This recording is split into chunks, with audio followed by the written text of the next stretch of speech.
Hi, Stephanie Abrams here, dashing through the airport. I'm going on an adventure. I've got my backpack, I've got my laptop, I've got my traveling shoes on. Come along with me.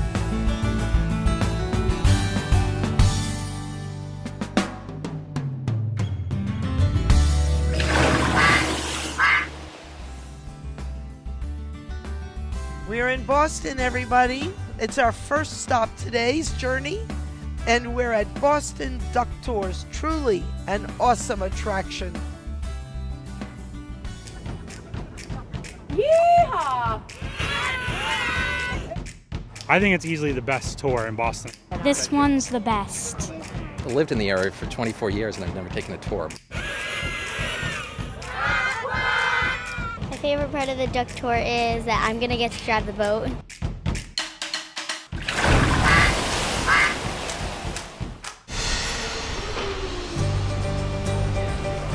Everyone that comes to Boston should take a duck tour. Watch how fast we transform, right? So here we go, here we go. See how fast we transform there? We are no longer a truck, we are a duck now. 1994, Boston Duck Tours opened up with 4 ducks. Today we have 28 of them. 7 of our ducks are original World War II ducks, like the one you guys are on. The rest are replicas, like the big ones we've been going by. And then, once we get on this side, you guys will see what separates us from any other tour company. We get to come on the river. All these tour companies in Boston, they do a great job, but we get to come on the water. That's what separates us from anyone else. I think it's awesome that they can go on water and land at the same time, and it's really cool to be on the boat and then have it switch. It's just really neat. The World War II ducks, they're great. It's not something you get to ride in every day, and to be able to splash down in the water is just a completely different experience.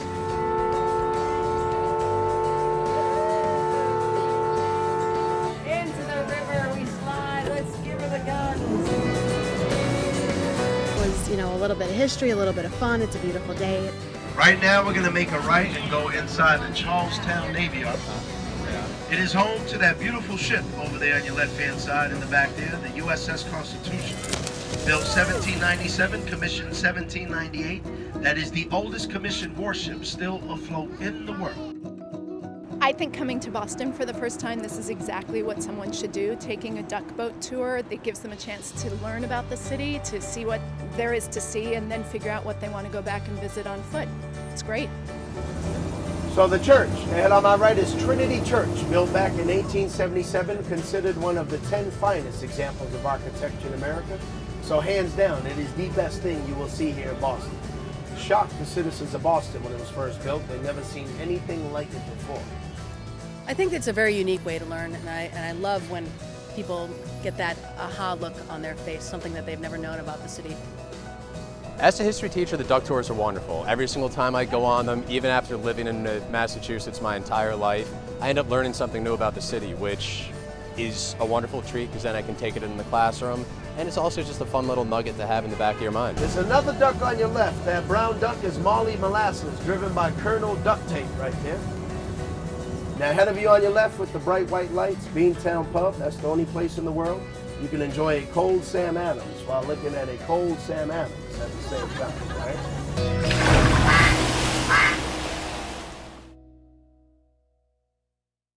So here in Boston, you know, kids from the age of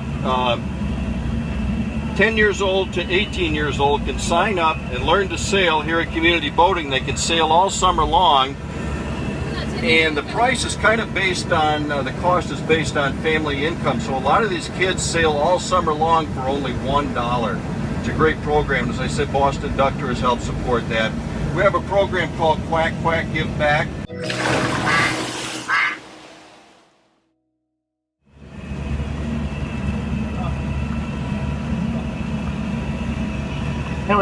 On the Cambridge side of the river, that's the campus of the Massachusetts Institute of Technology. That's Pennywise driving the new Beantown Betty. Looks like the crocodiles must have eaten all her passengers for lunch.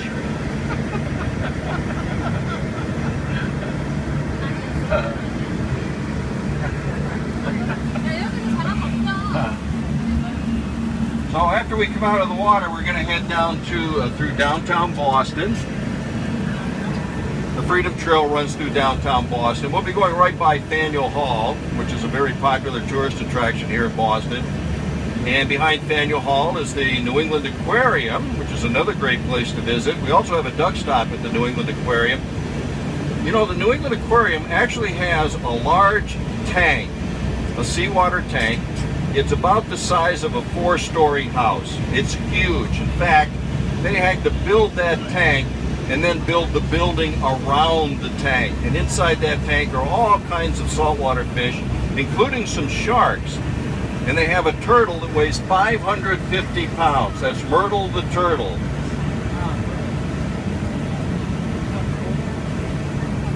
What you want me to do? Oh, do you want the windshield down?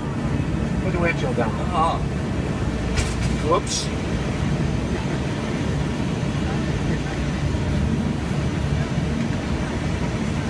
Oh, I see Kate wants to take a picture of both of us. Right.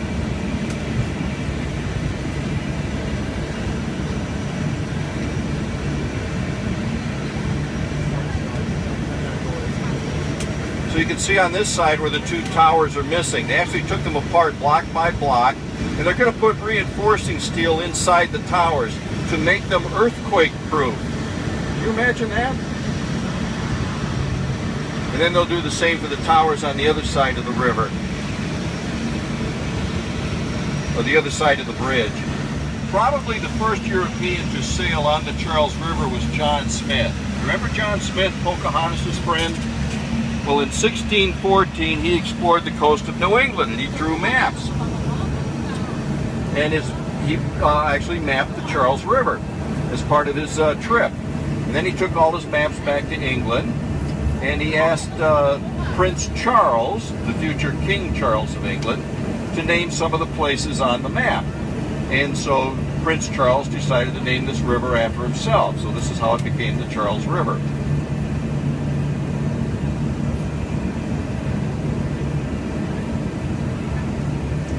If you look over to the left, you can see a gold statue on a rooftop. The statue is Athena, the Greek goddess of war and wisdom. And the building she's standing on at one time was the Ginn Publishing Company, and they published school textbooks. And if you look over to the right, you'll see a gray building with a kind of a yellowish gray cupola with a little dome on it. That's the old Charles Street Jail. It was built in 1851.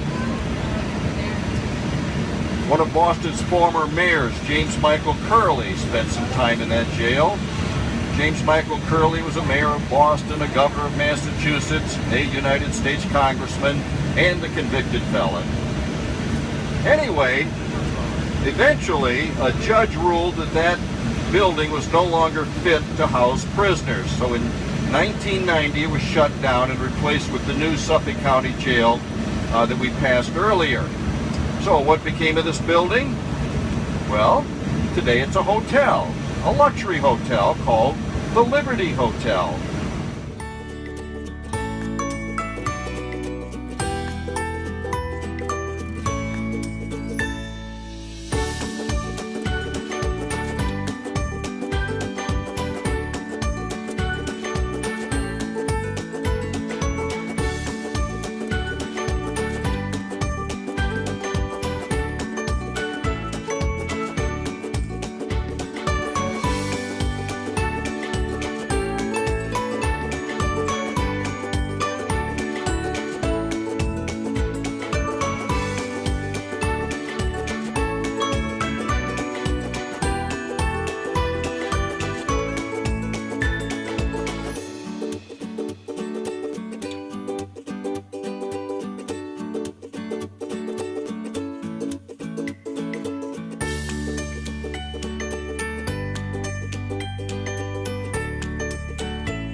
On our right, you can see the buildings of the Massachusetts General Hospital, which was founded back in 1811. We're going to head back down toward the old lock there, Captain Courageous. All right. Is there anyone else who'd like to drive before we get to the... that young lady back there would like to drive?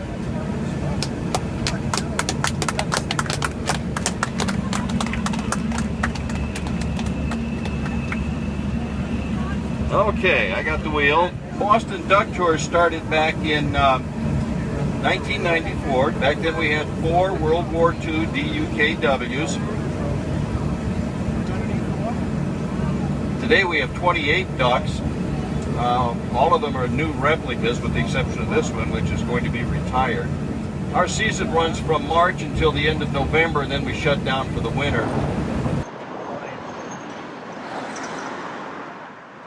Stay with me. We'll be right back.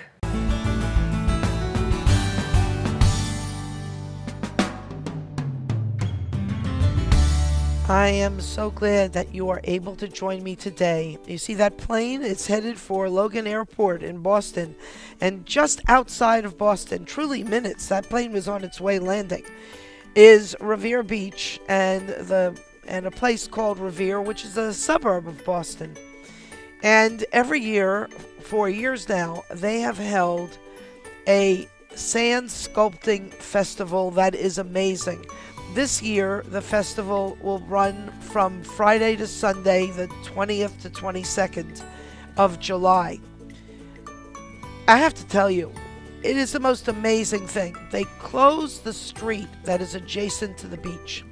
That's Maggie McGee with me.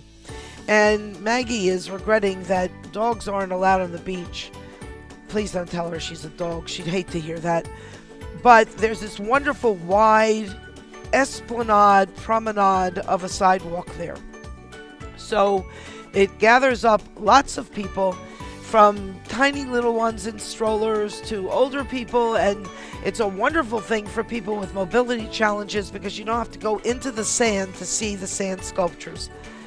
The street is closed. They set it up like a festival atmosphere with stands vending food and souvenirs, and there's even usually a Ferris wheel. And these sand sculptors, look at this. Is that not amazing? Its face is upside down. Can you see that? And this little one here doing something that no little one should be doing, munching on mushrooms. But here you are by the side of the sea, watching these creative people. Now the contest, there's actually a judging, takes place on Friday, and then everything is open to view Saturday, Sunday. And during the week, prior to the weekend of the festival, about 2 tons of sand is delivered for each of the artists. And so they're not actually using the sand that's on the beach. And they do their sand sculptures. This fellow from Acapulco, I knew he was Mexican the minute I saw his work because it is clearly inspired by the wonderful Mexican sculptor Sergio Bustamante. You see a variety of styles and themes, and you're getting a glimpse of the centerpiece. There's always a centerpiece for the show. We'll be dropping back a few times and then getting a really close-up glimpse of that centerpiece. Here's another shot of the fellow from Acapulco. And you'll see in the sculptures not only great creativity, but creativity coming from people all over the world. The theme of this particular centerpiece from the year that we visited the Sand Sculpting Festival in Revere Beach, Massachusetts, the theme was Boston. And so as we go back, have a look at all the pieces reminiscent of Boston. So here we are looking at the sculptor from Acapulco. Go check out Sergio Bustamante, spelled exactly as you hear it. And it's always wonderful when people step up to sponsor. So you saw the sponsor's sand sculpture there. You noticed in the background of the Massachusetts sculpture, the Boston Bridge. That bridge, known as the Leonard P. Zakim Bunker Hill Memorial Bridge in Boston, is clearly inspired by this bridge. These architects who have built bridges in Spain and other places. There's one in Mississippi, I think it is, or maybe it's Missouri, that they've built as well as a pedestrian bridge. But you see the bridge in the background, then you've got Paul Revere, you've got the State House building, you've got the Gloucester Fishermen, the lighthouses. I mean, but that special bridge is truly amazing. And if you go to Greece, it's the bridge that connects the Greek Peloponnese and the Greek mainland. Let's take a little walk about and have a closer look at the artists at work.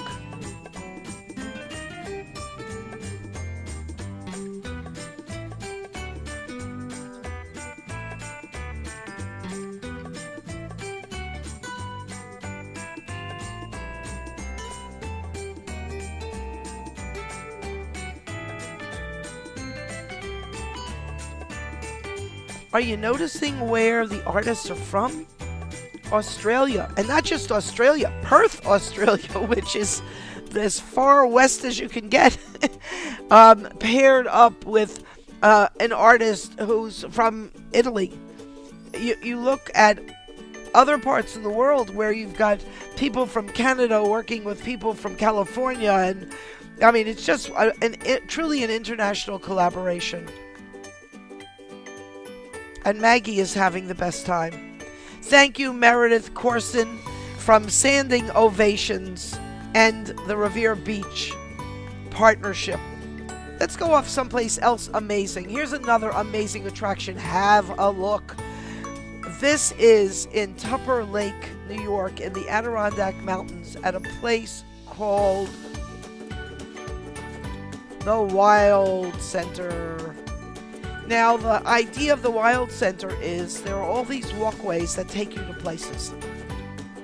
And you are shrunken down to the size of a squirrel, the size of a little bug that might get caught up in a spider's web. Look at the views. Is this that spectacular? And it's a few hours drive outside of New York City.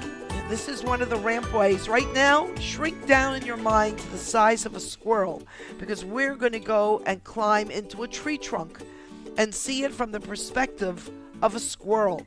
So there are two levels of entering this tree trunk. A lower level and an upper level. There are metal rope bridges to enter. It's a little sturdier than the rope bridge you'll find at Carrygerry Rope Bridge on the Antrim coast of Northern Ireland, and it's not as susceptible to wind, but you can see it is susceptible to jumping. So squirrels going in, squirrels coming out. And they were very clever in that they were able to create the proportions so that the perspective of even an adult walking into the tree stump is from the point of view of you're the size of a squirrel. Lots of places to explore, walk around, deck levels for great views. And if you don't go into any of the places where it's necessary to climb steps, people that are using wheelchairs or crutches can manage. So you see that you don't really need to go down that stairway. You can just stay up on the flat deck levels and still get the whole perspective. And there's another way to enter to go on that lower level where the dirt road is.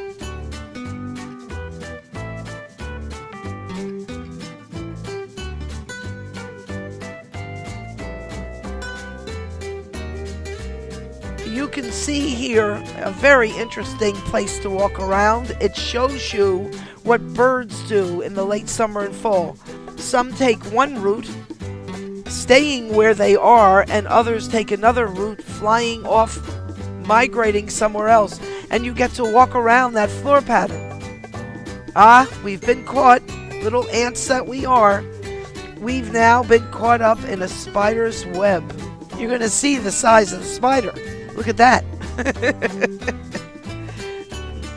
But underneath the web, there is this very heavy kind of netting fabric that's made of metal, actually, woven into it. And It's flexible and it's strong, and both adults and children have a wonderful time being caught up as a small insect in that spider's web.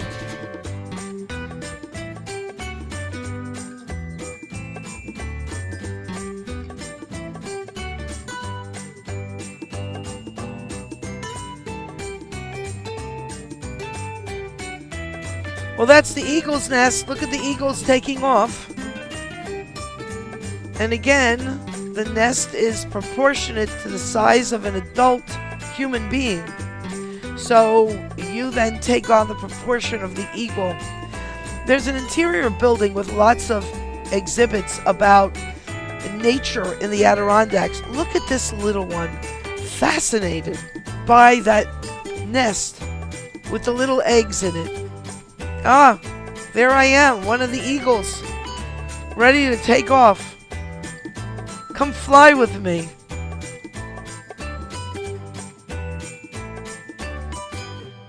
Stay with me. We'll be right back.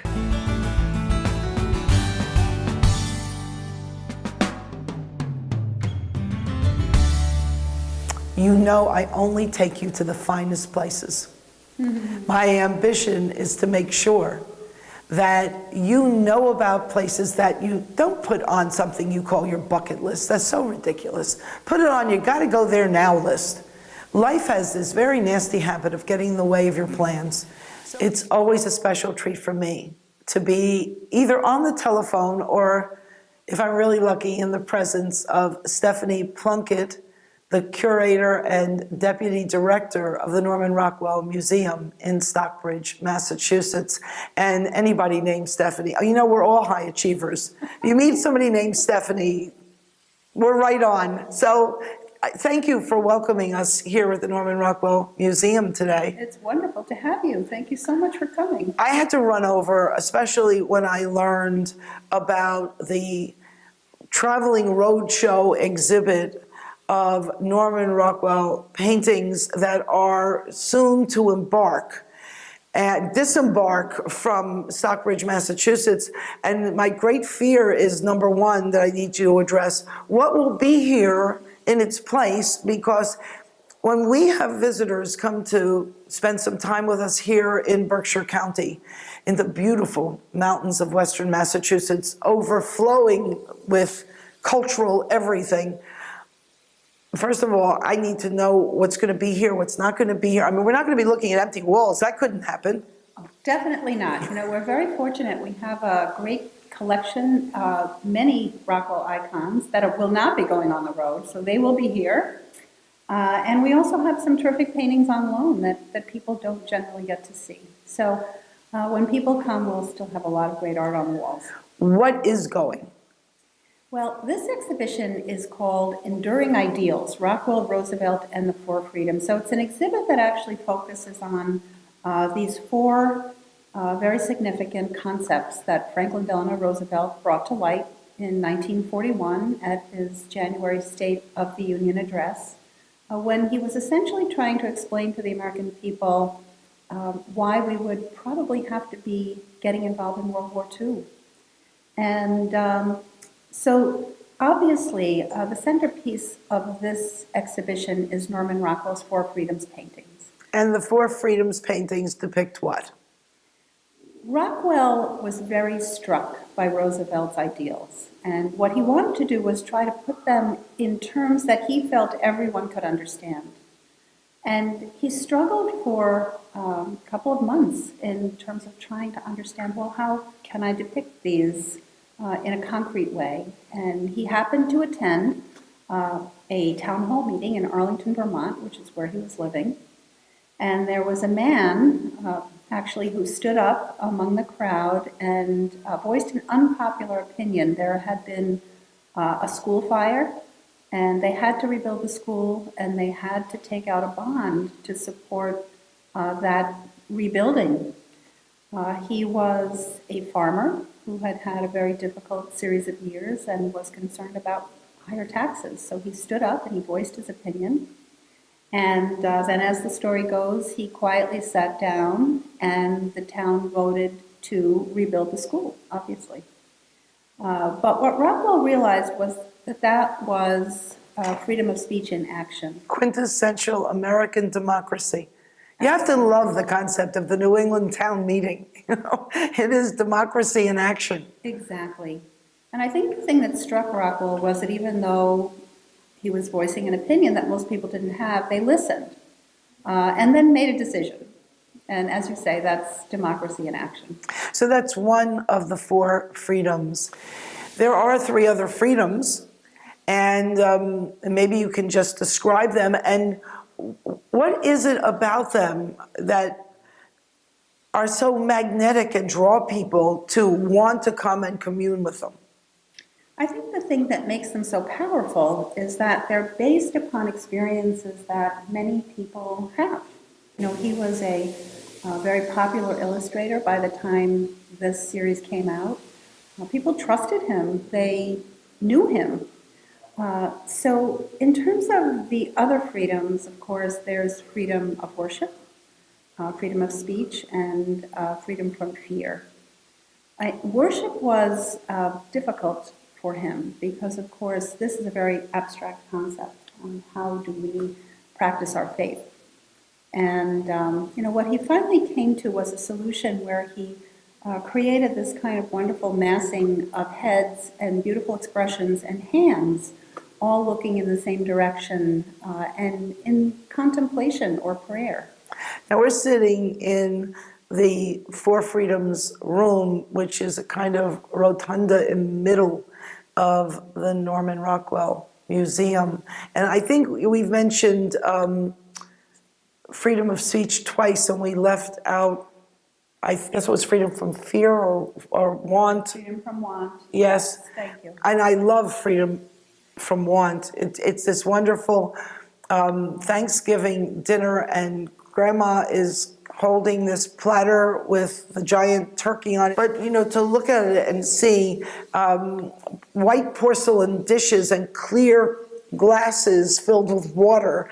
I mean, you have the skill to be able to create this kind of detail-oriented and, you know, very, not abstract in any way, very concrete, tangible. You could go pull up a chair and sit down with those folks. It's quite remarkable. When do these paintings and the ones that will accompany the 4 Freedoms leave Stockbridge, Massachusetts? Right in the beginning of May, because our opening date is May 25th, 2018, and that will be at the New York Historical Society. One of my favorites is the World War II who is home for Thanksgiving and is on KP duty. He's in the kitchen with Mom peeling potatoes. Exactly. That's a wonderful piece, actually, and it, you know, it shows that particular soldier. He's still wearing his uniform, but he has his civilian shoes on. Yes. And as you say, he's doing a task at home that he's enjoying, that he wouldn't have enjoyed so much if he was still in the service. Isn't that amazing? Well, is there a list published of where the cities are that this exhibit is going to, so our viewers can go and have a look and plan to intersect with it minimally in a place close to them, and hopefully they'll just come here in any event. Absolutely. So where do you find this list? On the Norman Rockwell Museum website, nrm.org, they can find all the information. There's lots of material. There's video, background on some of the artworks that will be included. So, yes, it's all there. How conversant are you? Because how many pieces are actually going? More or less. Believe it or not, the exhibit has over 200 Oh my goodness. objects. It's a combination of really wonderful original artwork, historic photography. There are many interesting artifacts, some personal memorabilia of Franklin D. Roosevelt. And so it's a great mix of rich artifacts. So I'm wondering, is the one that, the outing, the day trip, It's the car going out in the morning and the car coming back.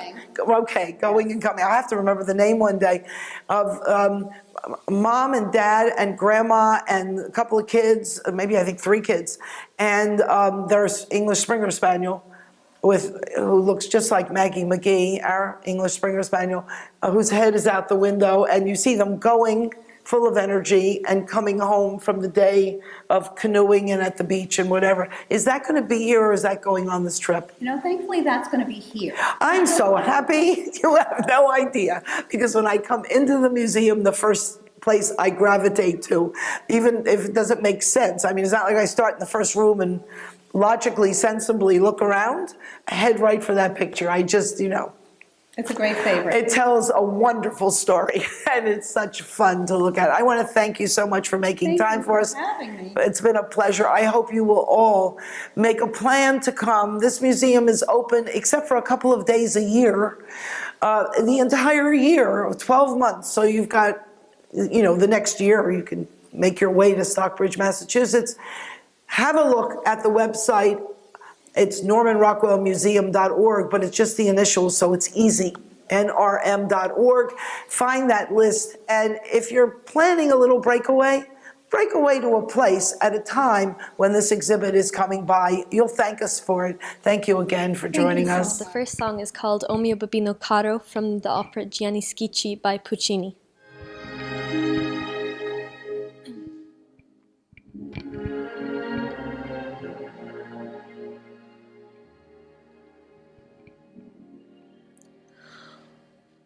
O mio babbino caro, mi piace bello, bello, andar in Porta Rossa a comperar l'anello. Sì, sì, ci voglio andare, e se la massa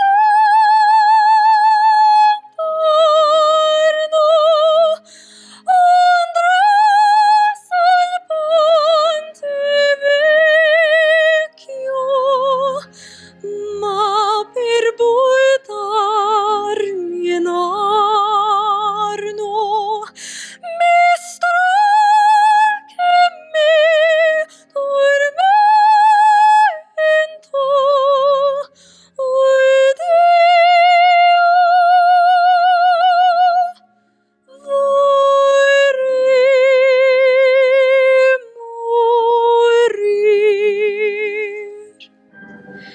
Es lebt eine Vilja, ein Waldmägdelein, ein Jäger schaut sie im felsigem Stein, dem Burschen, dem wurde zu eigen zu sehen.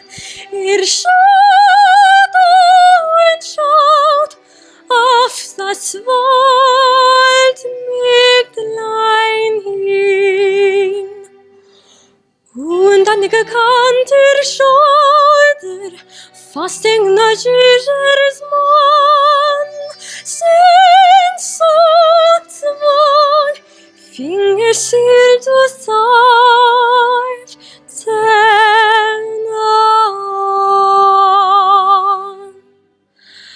Vilja, oh Vilja, du Waldmägdelein, fass mich und lass mich dein Traut liebster sein.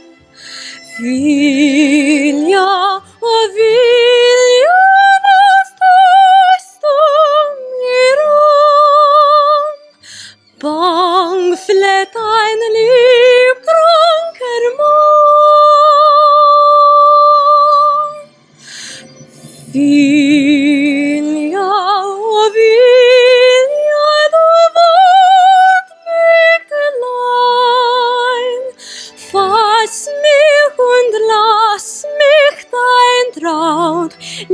liebster sein. Vilja, oh Vilja,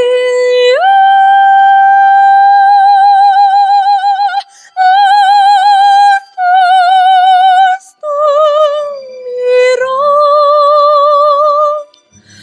Bang fleht ein liebkranker Mann.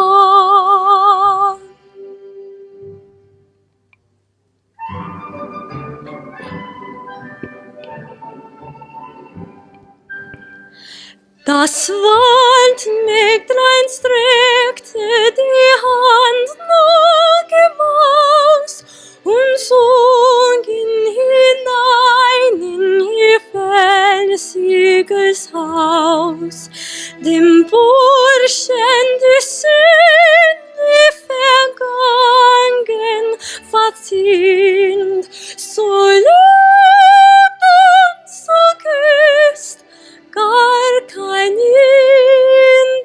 indisches Kind.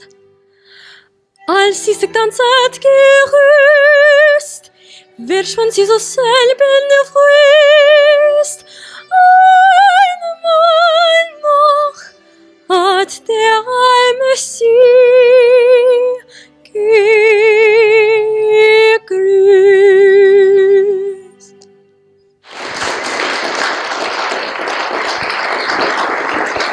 Thank you. It's been such an honor to be singing in the night. And I just want to say a big thank you to the two Stephanies and Mark for just having me here today. Thank you. Please don't go away. There's so much more to come. I'm the luckiest person on 2 feet. I made a telephone call to someone I have spoken with on the phone many times, have interviewed on my radio shows by telephone, have had opportunities where my thoughts were quoted in his work as travel editor at the Irish Independent, and that's Mr. Pol O'Conghalie. And I made a phone call and said, I'm going to be at the Beacon Hotel in Sandyford in County Dublin. Any chance you could make the time to catch up with me? And I got a resounding and enthusiastic yes. So how could I meet with Pol O'Conghalie and not introduce him to you? Aren't you a darling? Where are you based in Dublin proper? First of all, congratulations on getting my name right. I can't believe that you just come in here and said it absolutely bang on twice in a row. Well, may I say, I also know how to spell it, and that's the more difficult part. As a matter of fact, it makes pronouncing your name more difficult, because if I envision, as Shakespeare would have said in my mind's eye, the spelling of both your first and last name, yeah, I'd be talking to Pol O'Conghalie. That's right. I've heard a lot worse. I've heard a lot worse. Yes, so I have to completely obliterate the spelling in order for me to stay spot on with the pronunciation. Well, you nailed it. Yeah. So yeah, I'm based not far from you here actually. I live in County Wicklow, which is one county that's south, as your viewers may or may not know. Beautiful Wicklow Mountains. We've got the East Coast here, which is underrated. Not as dramatic as the Wild Atlantic Way, as you know, but there are spots that we like. And I base myself here. I go in and out of the office in Dublin to the Irish Independent, and from there and from Dublin Airport, I travel around the world. Yeah, that's it. What town are you in Wicklow? We're in Greystones, County Wicklow. So it's just at the last stop on our DART line, which is the suburban train line out of Dublin. The Dublin Area Rapid Transport, no? Yeah, you got it. That's it, yeah. Well, we have a BART, the Bay Area Rapid Transport in San Francisco. Yeah. One of my favorite places is in Wicklow. We were just talking about it, and that's Rathsallagh Country House in Dunlavin. Yeah. Actually, it's not in Dunlavin, but their postal address is Dunlavin. Yeah, so that makes it kind of convenient. Because this is a great, one of the reasons I love to be at the Beacon is that it gives you easy access to the M50 highway and to the country roads that you might need if you wanted to just use this as the hub and take your spokes out to visit all the places in the area without having to get caught up in Dublin city traffic. I think you could be good advising Irish people how to travel and how to get around. You've got like the key bit of information all there. The M50 is a stone's throw from us. Oh, it's here in the hotel. You're it's right, fabulous. and you can go from there pretty much anywhere. And Rathsallagh, a cousin of mine, got married there. It's a beautiful country They have good house. taste. Yeah, it's really on the city's doorstep. You could be there from Dublin Airport in 40 minutes. An hour. Yeah. 40 minutes. Yeah. So, and you do feel like you're suddenly in the wilds. Oh, yes. You're in Ireland as it may have been centuries ago when you're there. So it's a nice pick. And you feel the influence of the O'Flynn family, of Joe Sr. and Kay O'Flynn, who started Rathsallagh Country House, and Joe Jr., who really has taken over a major role in the day-to-day operation as... do they call him the boss? I think they call Joe Sr. the boss. Yeah. As the boss has been phasing out a bit. And they have a wonderful big dog named Beckett, a big fluffy golden retriever. And they've got some roosters that will let you know the sun is coming up. More than one I would have loved to have butchered all by myself. Roosters for breakfast then, Yeah, when well, Stephanie is staying. I really wanted to put on my bedroom slippers and go chasing around the courtyard. Yeah. Where is that misery? Out, go. I like the way, though, you know the family names. It's I think some of Ireland's best accommodation is family run. Whether or not it's for generations or it's run by a husband and wife, you find dotted around the country, be it restaurants with rooms or family run hotels, you'll strike across these gems where people kind of the property, the hospitality is in their blood. It mightn't necessarily be an international chain or franchise that you would recognize, but when you check in and you realize that kind of Irish hospitality is coming from a family, there's something quite special about it, isn't there? The warmth, the care, the passion of the family who is so invested in the guests' fabulous experience. Yeah. So clearly there's a place for the chain hotels, the loyalty points, the sort of the business-facing hotels, and we all need them. But when you come to Ireland, I think what you're looking for, what you and I are similar when we travel, you want a stay that gets that sweet spot where it's professional, it's well run, they know what they're doing, they serve great food, they've got nice breakout spaces, but they have that charm. Yep. So you feel like you're being welcomed into a family business, but it's not overly familiar. You know, these guys do know what they're doing at the bottom of it. That's the sweet spot. So when you come up with your own, with Stephanie's list, or you're making your recommendations, similar to myself, you want to bring this editorial eye to it, this sort of first-hand experience to be able to say, I've stayed here, I did this, I vouch for it, and that's why it's on my list. That's such a good point that you've just made, Paul. And if you've just joined us, we're talking with Pol O'Conghalie, who is the travel editor at the Irish Independent, which is like the USA Today of Ireland. I think it is even more important nowadays when we have so many tweets, so many, information is accessible to us all the time and in such volume. I find myself searching for that signal and that trusted voice even more, don't you? Oh, absolutely, because, I wonder all the time, how can people read some anonymous thing from some anonymous person and take that advice, recommendation, evaluation, observation with any level of credibility when you don't know if that person's ever traveled before. This is the first time that someone's unlocked their door and let them out. I had heard you on the air many, many times. Okay. Because we come over to Ireland anywhere from 2 to 4 times a year. From time to time, there you were talking about Portugal or Spain or somewhere, Italy or the US or someplace.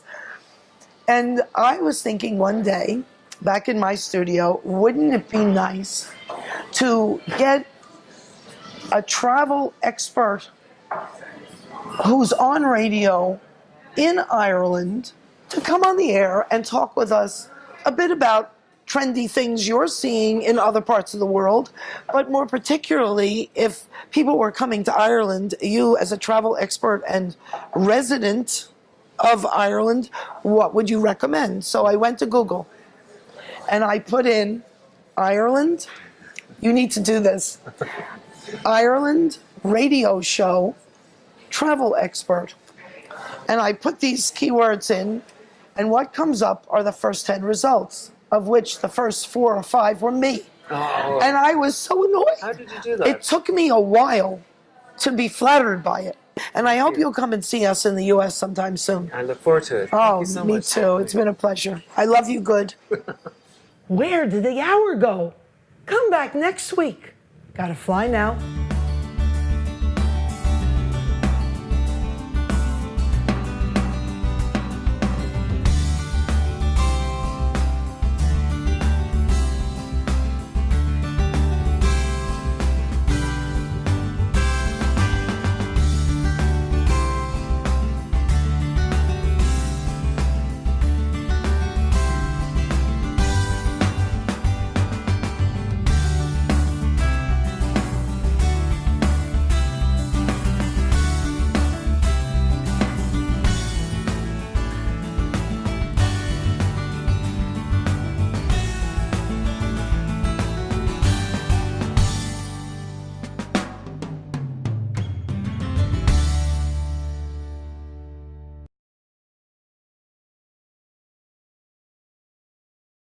Hi, I'm Stephanie Abrams, here in this bookshop to do a wonderful book signing.